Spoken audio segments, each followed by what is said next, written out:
Hi, this is the Mad Bard. Welcome to an episode of Wild Reading.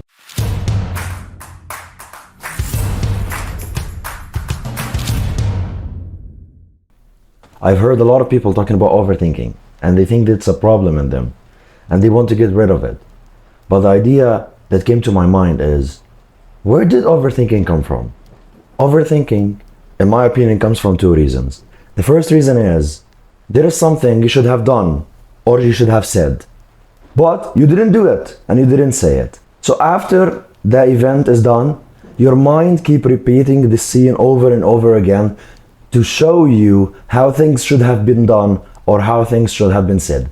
So it's kind of a problem between your mind and your heart, where your heart told you to do something and you did it, and your mind told you to do something that's better and you didn't do it. So the problem here is you're fighting between heart and mind. So kind of your mind is punishing you for not following him.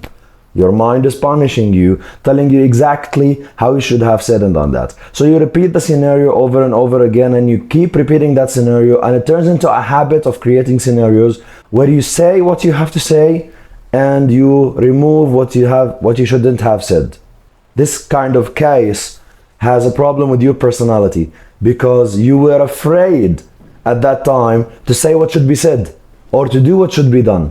And this is a big problem, and you have to fix it. Say what should be said. Don't be scared. If you're scared of something, do it, because the result is not what you think. Once your fears don't come true, you already face them, and there is no problem. So you go ahead and face your problem. Say what you have to say all the time. Don't be scared, because you can be as dangerous as the people you feel scared from. Second reason is that you are being lied to most of the time.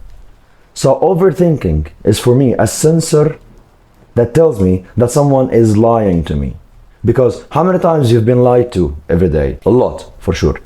Now when you are lied to, your body knows it, your subconscious knows it, because you are sending messages when you talk, and you receive messages when someone talks to you. Sounds, voices, body language, all of that your body receives every single time. So when you have a conversation with someone, his body language sends messages to your subconscious, and your subconscious already knew it. Your subconscious knew that the other person in front of you is lying, and that person knew he's lying, and he is honest about lying. So the honesty of lying got to your subconscious. So after that situation, you still feel there is something wrong. You still keep thinking of the topic. You still keep thinking of the words he said. So you keep repeating the scene in your mind till you get to the scene that makes everything reasonable, till you get to the reason behind what's going on.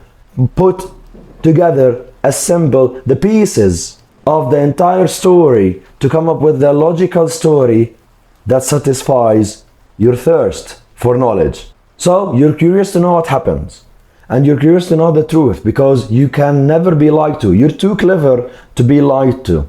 And when someone lies to you, even if you decide consciously to let it pass, you might decide to believe just for you not to fight the other person or not to fall into the dilemma of conflict with other people and emotions, because it takes from you less effort to believe people. It takes from you less effort to agree with people. So this case is the problem, because your subconscious never tries to believe people. He either believes or doesn't believe. This is the whole case. If your subconscious doesn't believe, he will try to find a connection between all the missing pieces, try to fill the missing pieces, and if it can't do it, it will send you, as the conscious mind, keeps provoking you to go work on the topic, give it a certain logic, find the reason. So you keep repeating that scene in your head till you find the sentence, the look, the smell, the sound, the gesture, the blink that will give you the meaning behind it. There's a saying I've actually heard one time, says, don't lie to someone who's an overthinker, because he will keep thinking of it till he finds the truth. If you are an overthinker and you get to know the truth, what the truth would be? So hard. What would be your own response to that? Anger. Instead of making that anger towards yourself, you should make this anger towards other people, because anger towards yourself, this is depression. Anger towards the people who lied to you would in fact turn into courage to face that person. Once you encounter that person with the lies and say it for the first time, you're not going to think of it later on. So face your problems and say the truth So you will stop being an overthinker. And what's the problem with overthinking? You're being lied to all the time. And that's exhausting because you keep thinking of the lie. Once you find the logic behind it, you relax, but here comes another lie. But what if you don't find this reason? What if you don't find the truth behind that lie? So another lie would pile up with another lie, then another lie, then another lie, then another lie, and all of that together will put so much pressure on your brain so you would never stop overthinking even before you come to sleep. But what if the cases that you face in your life during the day finished? What if you said the last word about them? What if you came to the right decision? What if you came to the right judgment about it? Your overthinking will stop. This is what happens. Now, some people will say overthinking is something bad, I have to get rid of it. No, you don't have to. Overthinking can turn into a powerful weapon. This powerful weapon in your mind have to do with two things. Organize your overthinking. Choose the topics you overthink of.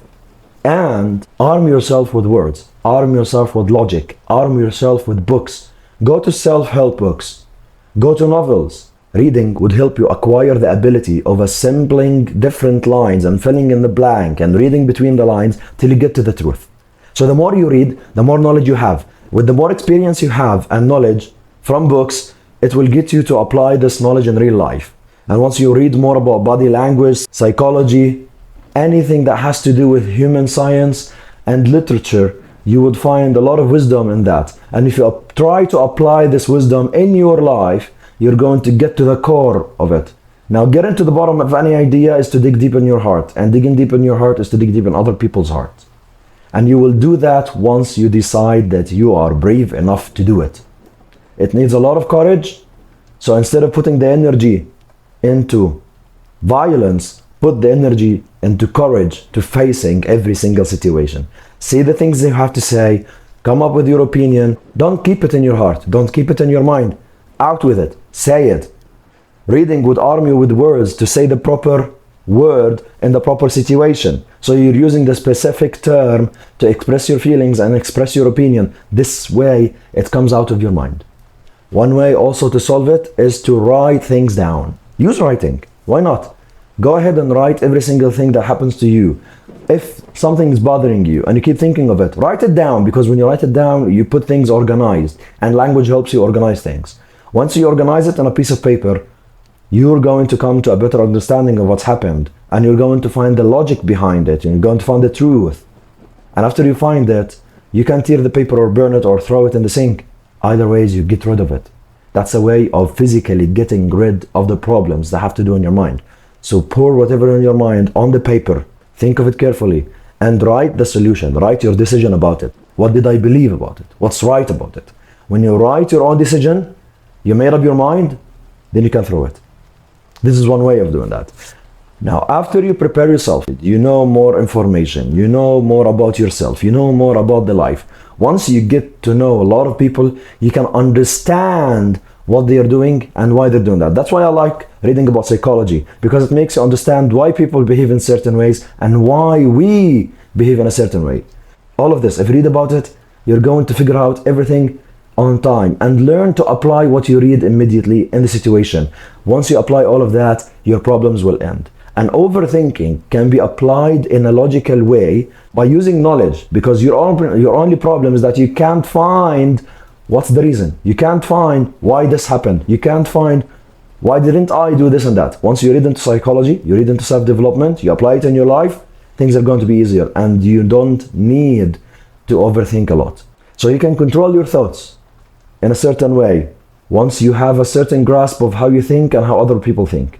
This way will make you stronger, and you will face the hardships in your life, because people are going to lie to you every single day. When someone says something to you, think of 3 questions. What is he saying? Who is saying these words to you? And why is he saying these now?